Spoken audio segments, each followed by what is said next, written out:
वो ही तुमको पाले पोसे, वो ही तुमको जनती है। जीतते हारते तुम हो जंग में, लेकिन गुलाम वो बनती है। नमस्कार आदाब साथियों, मैं हूं आपके साथ ज़फ़र हेरेटिक, आपका दोस्त, आपका होस्ट। मेरी इस वीडियो को लाइक करें, शेयर करें और मेरे चैनल को सब्सक्राइब करें। साथ ही घंटी के बटन को दबाकर ऑल नोटिफिकेशन ऑप्शन को सिलेक्ट कर लें।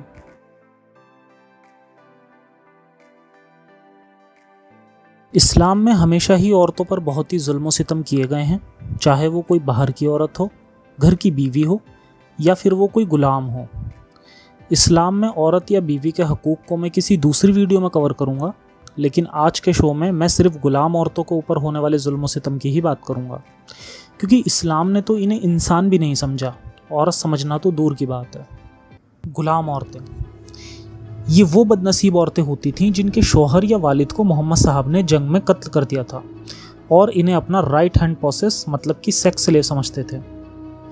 अपनी पिछली वीडियो में हमने बात की थी कि किस तरह इस्लाम में लूट मार करके इन औरतों को और इनके बच्चों को कैदी बनाकर लाया जाता था और अपना गुलाम बना लिया जाता था।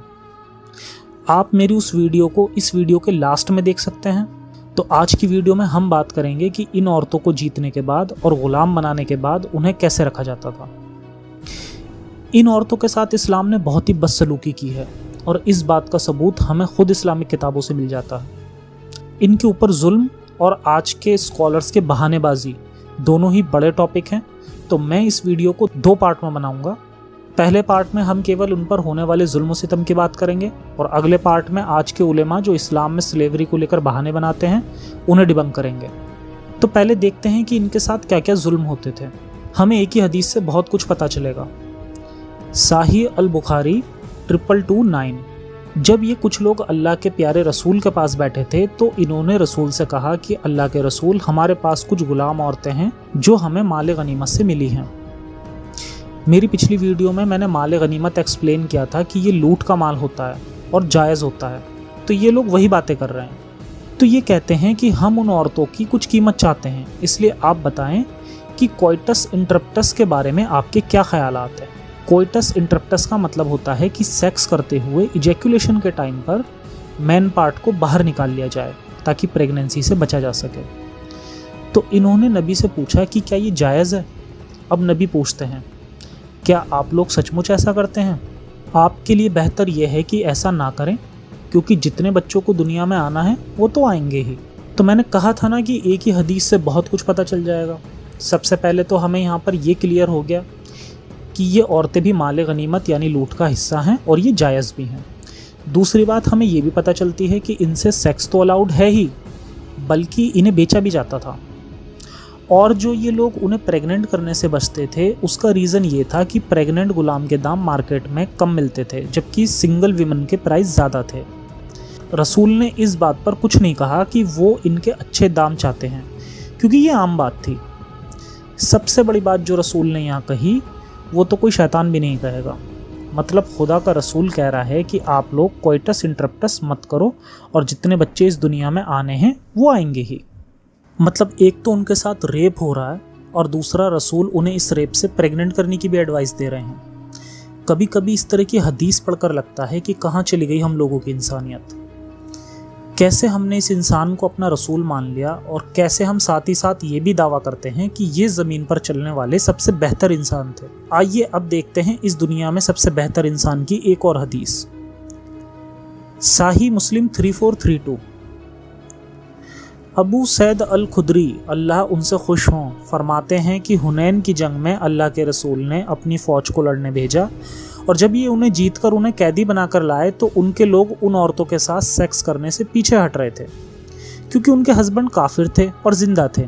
तो अल्लाह रब्बुल आलमीन ने ये आयत भेजी कि शादीशुदा औरतें तुम्हें जायज़ नहीं, ग़ुलाम औरतों के सिवा ये जायज़ है। ये कुरान की आयत चैप्टर नंबर 4 आयत नंबर 24 है। जब किसी इंसान को कोई गलत काम करने के लिए कहा जाता है और वो भी ये कहकर कि ये खुदा की तरफ से हुक्म है, तब भी उसके दिल के किसी कोने से आवाज़ आती है कि ये गलत है। बस वो उस पर बना नहीं रह पाता, क्योंकि हुक्म तो खुदा की तरफ से है। इंसान सोच लेता है कि अगर हुक्म उसका है तो शायद सही ही होगा, वो अपनी इंसानियत को मार देता है और हुक्म के डर के आगे झुक जाता है। तो जिन लोगों ने उन्हें कैदी बनाया था वो खुद उनसे सेक्स करने से पीछे हट रहे थे। शायद उन लोगों के अंदर की इंसानियत हो, वो लोग बहाने बना रहे हों कि इनके हस्बैंड काफिर हैं इसलिए हम इनके साथ रेप नहीं करना चाहते। शायद उनकी इंसानियत ही उन्हें धिक्कार रही हो, लेकिन रसूल अल्लाह के अंदर तो बिल्कुल इंसानियत नहीं थी। ये तो जल्द से जल्द उनसे रेप करना चाहते थे, तो इन्होंने फ़ौरन वो आयत उतार दी जिससे इनका रेप करने की परमिशन मिल जाए। मतलब खुदा के रसूल ने लोगों को अच्छा नहीं बनाया बल्कि उल्टा उनसे गुनाह करवा दिया। ज़रा एक बार आप सोच कर देखें कि आज के टाइम में कोई ऐसी आर्मी हो जो अटैक करके औरतों को ग़ुलाम बनाए, फिर उनके हस्बैंड होते हुए भी उनका रेप करे, और वो भी खुदा के नाम पर, तो आप उस आर्मी को क्या कहेंगे? टेररिस्ट। एग्जैक्टली। ये लोग कुरान और हदीसों की टीचिंग को फॉलो करते हैं, इसलिए ये टेररिस्ट होते हैं। अब एक हदीस और देखते हैं। ये हदीस लोग बहुत फ़क्र के साथ पेश करते हैं और कहते हैं कि हमारे रसूल ने वाइफ को कोड़े से मारने से मना कर दिया है। मतलब हद है जाहिलियत की। साहिह बुखारी 762-132।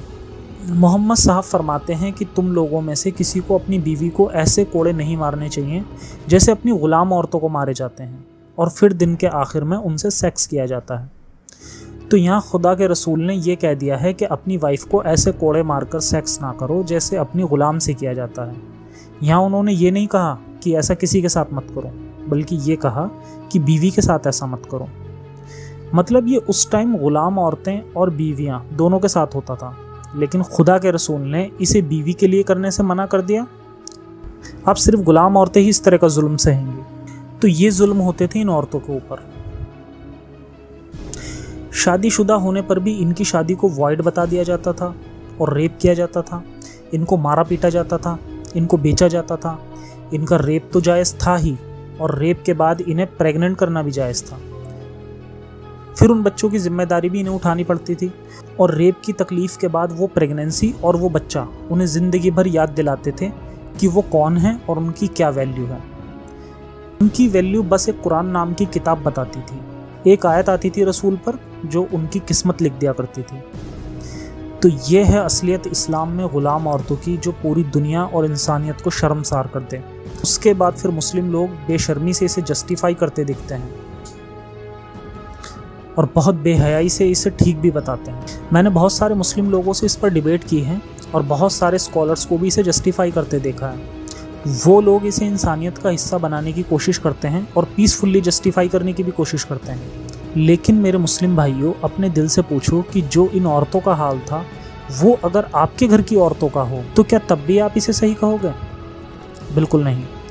ग़ुलाम औरतों के बच्चों को इस्लाम बेटे वाले हक भी दे दे तब भी सही नहीं ठहराया जा सकता, क्योंकि इंसानियत सबको बराबर कहती है, और दुनिया में कोई किसी का ग़ुलाम हो वही इंसानियत के ख़िलाफ़ है। मैं बहुत जल्दी इस वीडियो का दूसरा पार्ट लाऊंगा जिसमें इन उलेमाओं के वो बहाने डिबंक करूंगा जो इस ग़ुलामी को जस्टिफाई करने की कोशिश करते हैं और इसे इंसानियत का हिस्सा बनाने की कोशिश करते हैं। मेरी सभी से अपील है कि इस चैनल से ज़्यादा लोगों को जोड़ने में मेरी मदद करें, ताकि फ्यूचर में हम लोग मिलकर और भी कुछ स्टेप ले सकें जिससे ज़्यादा लोगों तक इंसानियत का पैगाम पहुंच सके और हम इंसानियत के लिए अपना कुछ कंट्रीब्यूशन कर सकें, ताकि कल को जब हमारे बच्चे हमसे पूछें कि हमने आखिर लाइफ में क्या किया है तो हम गर्व से उन्हें बता सकें कि हमने इंसानियत के लिए क्या किया है। इसके अलावा कुछ लोग मुझे 1-to-1 बात करने के लिए पॉइंट ऑफ कांटेक्ट मांगते हैं, और अक्सर ऐसा भी होता है कि इस्लाम के अगेंस्ट वीडियो बनाने से यूट्यूब कई तरह के रेस्ट्रिक्शंस लगा देता है, या कभी कभी ऐसा भी होता है कि चैनल ही डिलीट हो जाते हैं। तो ऐसी सिचुएशन के लिए हमें ज़्यादा से ज़्यादा प्लेटफॉर्म पर जुड़ना होगा, ताकि ऐसी किसी भी सिचुएशन के बाद हम लोग फिर से एक हो सकें। तो मैंने इसके लिए अपना फेसबुक अकाउंट बना लिया है और अपने ह्यूमनिस्ट भाइयों के लिए एक फेसबुक ग्रुप भी बनाया है जिसमें आप लोग डिस्कशन कर सकते हैं। मेरी प्रोफाइल और ग्रुप दोनों का लिंक डिस्क्रिप्शन में है, आप वहां से मुझसे जुड़ सकते हैं और अपने ख्यालात भी शेयर कर सकते हैं। बाकी आज के शो में इतना ही, फिर मिलते हैं नेक्स्ट वीडियो में सेम टॉपिक के साथ। तब तक के लिए सुरक्षित रहें, अपनों का ख्याल रखें। जय हिंद, साइंस हाफिज़।